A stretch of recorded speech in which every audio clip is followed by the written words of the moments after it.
uma aula de quarentena, né? Vamos para a nossa quarta sequência e aí vamos dar continuidade ao pensamento de Aristóteles, né? Nós terminamos na nossa última aula falando sobre o fato de Aristóteles criar uma série de novas relações na filosofia antiga e até mesmo romper com parte do pensamento que vinha até então, né? A gente sabe que Aristóteles vai romper um pouco com Platão, não vai aceitar que a verdade sobre as coisas ocorra apenas no plano inteligível, né, de acordo com a dialética platônica, e é a partir de Aristóteles, de fato, que a gente vai ter o conhecimento servindo como uma espécie de desenvolvimento, né, do que se chama de ciência até o momento, diferente do que se vinha considerando até então, né? As próprias considerações acerca da verdade por parte de Aristóteles tem muito mais a ver com as práticas experimentais, né? Com o conhecimento dito sensível pelos pensadores até então, principalmente por Platão, do que qualquer outra coisa, né? Mas basicamente, quando a gente fala sobre Aristóteles nessa questão da sua consideração sobre as coisas, na verdade, né? Aristóteles dizia que as coisas são contingentes. O que quer dizer que as coisas são contingentes? Basicamente que elas não possuem em si mesmas a essência da sua própria existência, né? Como se ela não causasse, não fosse responsável pelo seu próprio significado, pelo seu próprio surgimento, né? E aí é quando a gente fala sobre a teoria das causas em Aristóteles. Essa parte é bem rapidinho, né? Para a gente poder falar sobre outras coisas. E como assim a teoria das causas, né? O que são as coisas, o que são as causas, basicamente? Não sei se vocês lembram, mas Aristóteles fala muito sobre a questão do ato e da potência, né? Do ser que existe em ato, ou seja, aquelas características essenciais a si e a sua possibilidade de transformação, o seu direcionamento ao devir, né? Devir esse que é o processo de transformação de uma forma mais ampla, e esse processo de transformação direciona a sua potência, né? Que é a sua capacidade de transformar-se. Basicamente, quando ele fala sobre essas coisas, nós temos as causas causadas, que são as existências não responsáveis pelo seu próprio surgimento, né? No nosso entendimento, basicamente são todas as coisas, né? Até nós mesmos, nós não podemos considerar, em seu aspecto mais natural, obviamente, né? Nós não consideramos que nós somos criadores da nossa própria existência. Nós temos uma concepção religiosa, teológica muito forte, de que existe um criador no primeiro momento, né? Mas isso do ponto de vista religioso. Inclusive a própria religiosidade de Aristóteles, a própria teologia aristotélica, se a gente puder chamar dessa forma, ela não é espiritualista como nós temos hoje, né? Se nós podemos considerar esse termo, mas ela é filosófica, né? Ela é muito mais no âmbito metafísico do que qualquer coisa. E existiria uma causa não causada, né? Não se confundam porque os termos se repetem muito. Basicamente, as causas causadas são as existências que foram criadas, e a causa não causada, porque no singular e não no plural, como a última, né? Porque é a nossa concepção de divindade, né? A nossa concepção de Deus. Apesar que para Aristóteles, Deus não é criador, porque a matéria, a substância, a essência, ela sempre esteve nessa concepção grega, de uma forma geral, ela sempre esteve presente, né? Ela é infinita, ela é eterna. Então, Deus não é o criador, de fato, mas é um ser de puro ato, sem nenhuma potência. Como assim, sem nenhuma potência? Mas na minha visão, o Deus é criador de todas as coisas, mas para Aristóteles não, tá? A gente precisa saber considerar essa diferença, né? Por ser um ato de pura potência, automaticamente ele, como é que eu posso dizer, só pode ser a causa final das coisas. Sendo a causa final das coisas, vai acabar, como é que eu posso dizer, movendo as outras existências por atração, considerando que ele é perfeito, certo? Então, automaticamente, por atração, acaba causando as outras existências, mas não por uma ação, seja individual ou consciente de si, né? Nesse princípio da causalidade, para a gente voltar para o conceito, esse princípio da causalidade aristotélica é muito em relação ao devir, é muito em relação à transformação, né? Para Aristóteles, particularmente, tudo que se move é necessariamente movido por outro, à exceção dessa causa primária, né? Dessa, como é que eu posso dizer, desse ato puro, desse ser necessário que seria Deus, né? Que seria a causa não causada. E aí, nessa concepção, Aristóteles acaba trabalhando com a ideia de quatro causas. sendo duas mais relacionadas ao ato, as duas primeiras, e as duas posteriores relacionadas à potência, né? Duas à essência, basicamente, e duas à transformação, ao devir, né? Nessa primeira causa, que é a causa material, é tudo aquilo de que a coisa é feita, né? Essa é a substância mais básica, certo? A segunda causa é a causa eficiente, é o que vai dar impulso ao movimento, né? É a capacidade a ideia na capacidade de transformá-la na verdade. A terceira causa, que é a causa formal, é o que a coisa tende a ser, tá? Se eu tenho uma determinada matéria, eu posso transformá-la. E essa coisa que ela tende a ser é justamente em relação à causa formal. Quando a gente fala da causa final, é basicamente aquilo para a qual a coisa é feita, certo? A gente pode considerar que a causa final, por exemplo, enquanto que a causa material, perdão, é o bronze, a gente pode considerar o bronze como uma matéria básica que vai sofrer um processo de transformação. Eu penso que aquela estrutura do pensador, do escultor Rodin, é a causa final, certo? É ela já transformada, digamos assim. Além disso, além de não possuírem, né, como é que eu posso dizer, em si mesmos a razão da sua própria existência, a gente pode considerar que todas as causas causadas, elas são contingentes, lembrando desse conceito, enquanto que a causa, na verdade, não contingente, seria justamente esse primeiro motor imóvel, certo? Apesar desses termos se repetirem muito, eles são bem simples de compreender, né? A partir do momento que vocês forem acompanhando, inclusive, pelo próprio material teórico de vocês e pelos próprios mapas mentais, vocês não vão ter dificuldade de reconhecer cada um deles, certo?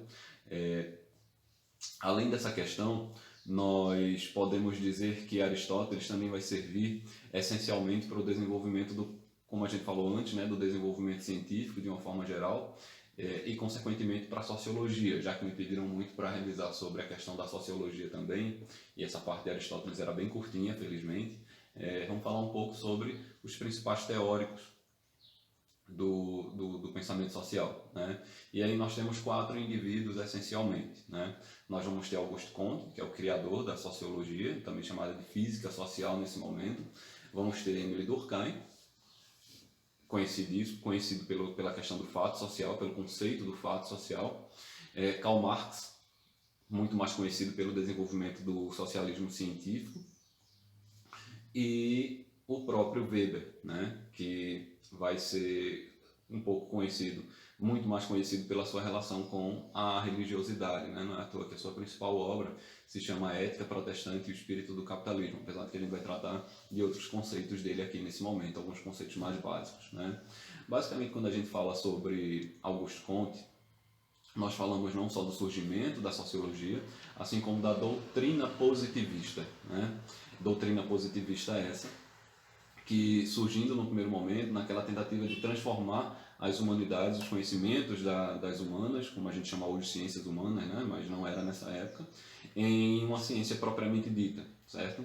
E aí, Auguste Comte, ele vai meio que criar determinados conceitos, né? Determinados sistemas, onde as sociedades humanas possam ser enquadradas, certo? E aí ele vai fazer uma referência do desenvolvimento das sociedades humanas. As sociedades humanas passariam por 3 estágios essencialmente. Que estágios seriam esses? O estágio teológico, no primeiro momento, onde as sociedades humanas seriam essencialmente religiosas e explicariam tudo com base na sua própria religiosidade. O que lembra um pouco, né, a questão do desenvolvimento do pensamento filosófico, que no primeiro momento as sociedades gregas, pelo menos, a tudo explicam com base nas suas cosmogonias e teogonias, né, o surgimento do universo e dos deuses, a partir e o próprio funcionamento das coisas, né, a partir das explicações religiosas.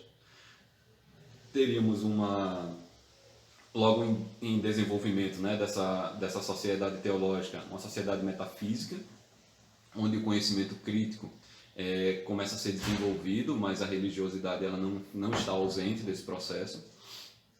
A gente pode considerar que as sociedades filosóficas, de uma forma geral, elas se enquadram nesse processo.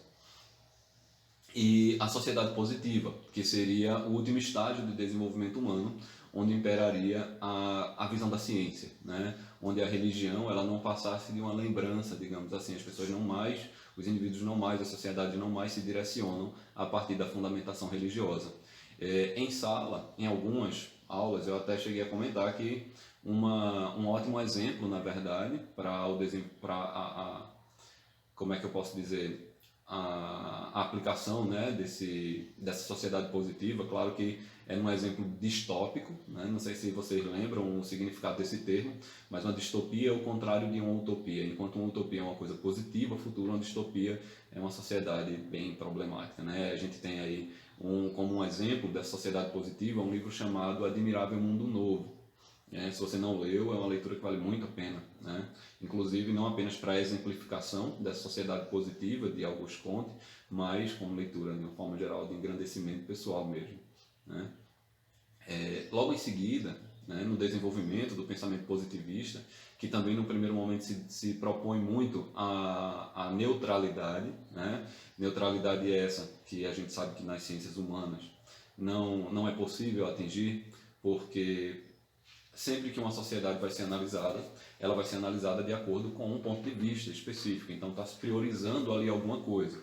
Considerando que existem prioridades na análise, então a neutralidade não é possível. Se pode se aproximar da neutralidade, mas atingi-la de fato é meio que como os filósofos antigos tentavam atingir a verdade, né? Muitos deles inclusive colocavam que a verdade era inalcançável, mas se deveria fazer o máximo possível para se aproximar dela, né? No caso das ciências humanas, em relação ao conceito de neutralidade, basicamente.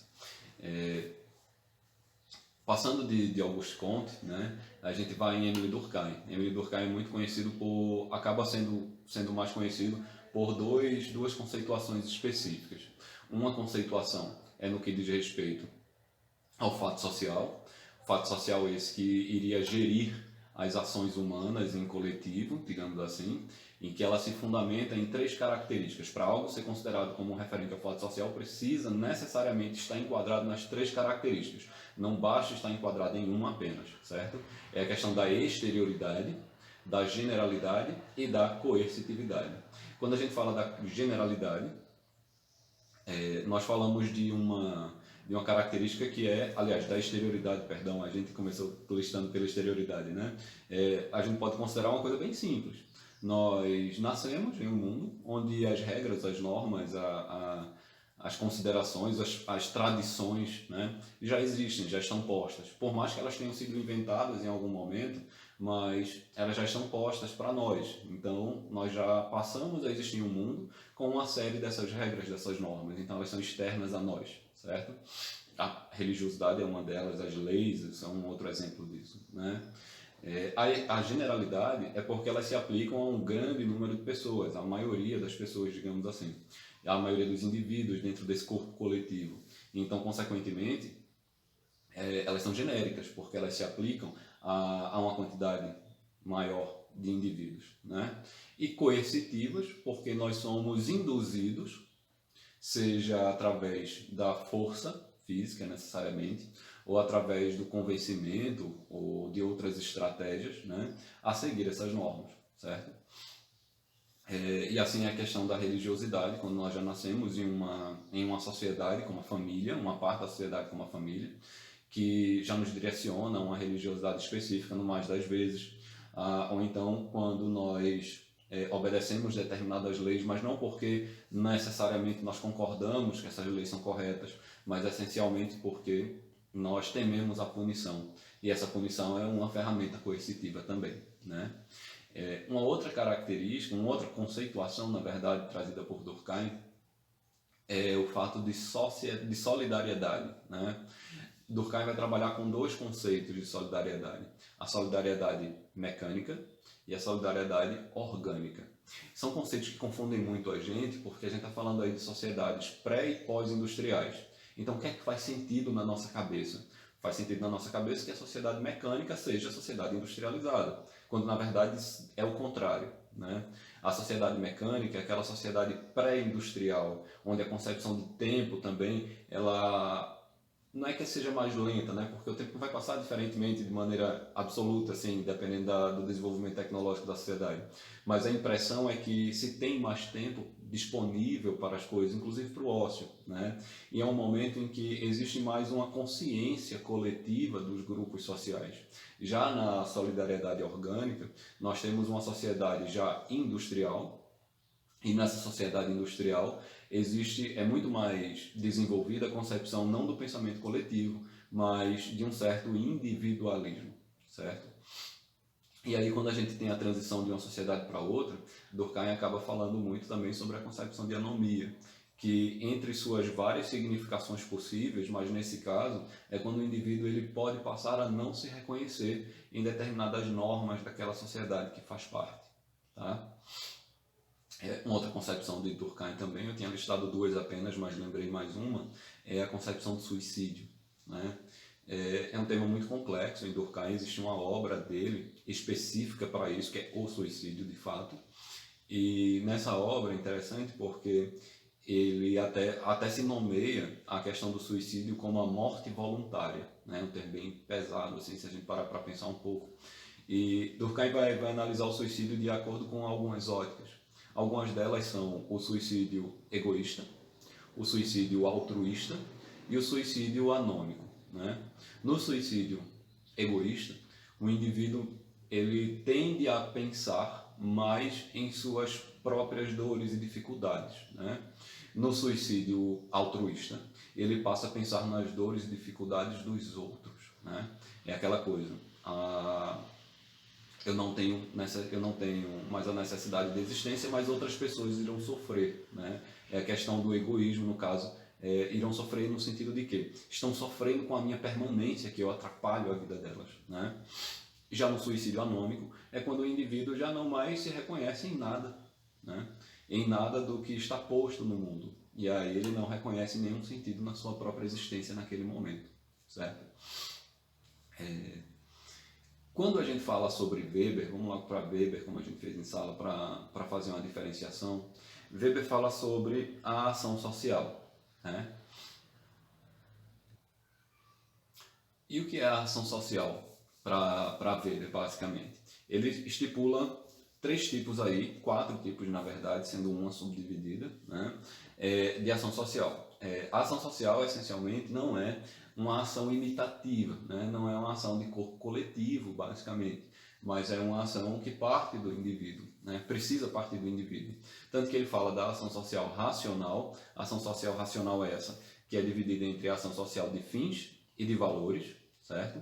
A ação social tradicional e a ação social afetiva.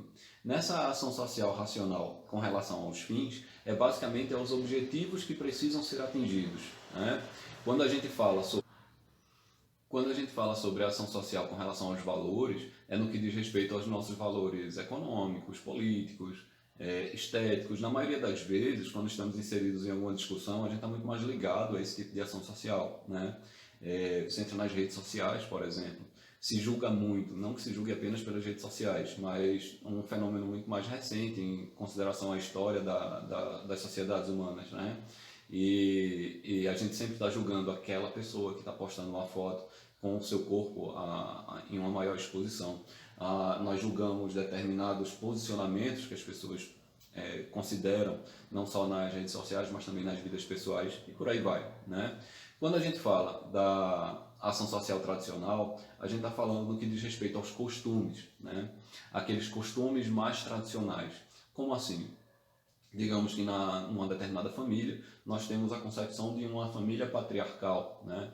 Por que se respeita essa estrutura, digamos assim? Porque é como se ela sempre tivesse sido posta daquela forma. Mas a gente precisa considerar também, já não é uma visão de Weber, né? Já é uma visão de um historiador inglês chamado Eric Hobsbawm. Ele tem até um livro com esse próprio nome, A Invenção das Tradições. E nós precisamos considerar que mesmo as tradições, elas são inventadas em algum momento, então elas nunca sempre existiram, isso não é verdade, né? Mas é a consideração que essas estruturas tradicionais passam para nós, que são as formas corretas, porque sempre existiram dessa forma. Além disso, nós temos a afetiva, né? A ação social afetiva é muito ligada às nossas concepções de orgulho, de vaidade, de arrogância, de vingança, certo? Quando a gente fala dessa questão afetiva, quando, na verdade, os nossos posicionamentos dependem muito mais, não da nossa capacidade consciente, propriamente dita, racional, de fato, mas emocional, certo? A partir do momento que nós tendemos a agir mais nesse sentido emotivo, então nós estamos muito mais ligados a essa última ação social. Uma outra questão que Weber traz são as ferramentas de dominação, né? Que são as ferramentas de dominação legal, tradicional e carismática, né? E aí os próprios nomes basicamente já são bem autoexplicativos. Quando a gente fala da forma de dominação tradicional, nós falamos sobre as ferramentas burocráticas que existem no atual Estado contemporâneo, por exemplo. Falamos da nossa Constituição, falamos dos nossos códigos legislativos, basicamente todas as nossas normas, de fato, que são aplicadas por uma instituição maior, como o poder público, como o Estado, né? Na forma de dominação tradicional, ela se complementa muito bem com a ação social tradicional, né? Quando nós temos uma estrutura já pré-estabelecida. Nós podemos considerar que o Estado absolutista, como em uma das aulas anteriores sobre o Brasil Colônia nós falamos sobre isso, o Estado absolutista se fundamenta nessa autoridade tradicional, né? Quando existe uma liderança essa que é reconhecida dentro das estruturas tradicionais de poder, certo? Nós podemos inserir isso hoje na nossa concepção? Podemos, existe um sem número de exemplos possíveis. A gente pode considerar que quando nós tentamos impor a nossa própria religiosidade como ela sendo a correta, nós estamos colocando aí uma ferramenta de dominação tradicional também, né? Que, digamos, toda a nossa família segue determinada religiosidade, então por que vai se fazer diferente? O correto é seguir na mesma tendência, né? Enquanto que a dominação carismática depende muito mais da ação do indivíduo, necessariamente. Nós temos que governos populistas, é muito mais fácil direcionar isso também para a política, governos populistas tendem a ser muito mais carismáticos porque tendem a representar, não que signifiquem necessariamente, mas tendem a representar as vontades de uma parcela, ao menos, de determinada população, certo? Ficamos por aqui hoje, já vamos batendo a marca de um pouco mais de 20 minutos. Não estranhem, né? Isso é reflexo da quarentena, né? Mas na próxima aula nós abordamos uma revisãozinha sobre Marx e seguimos nos nossos contextos.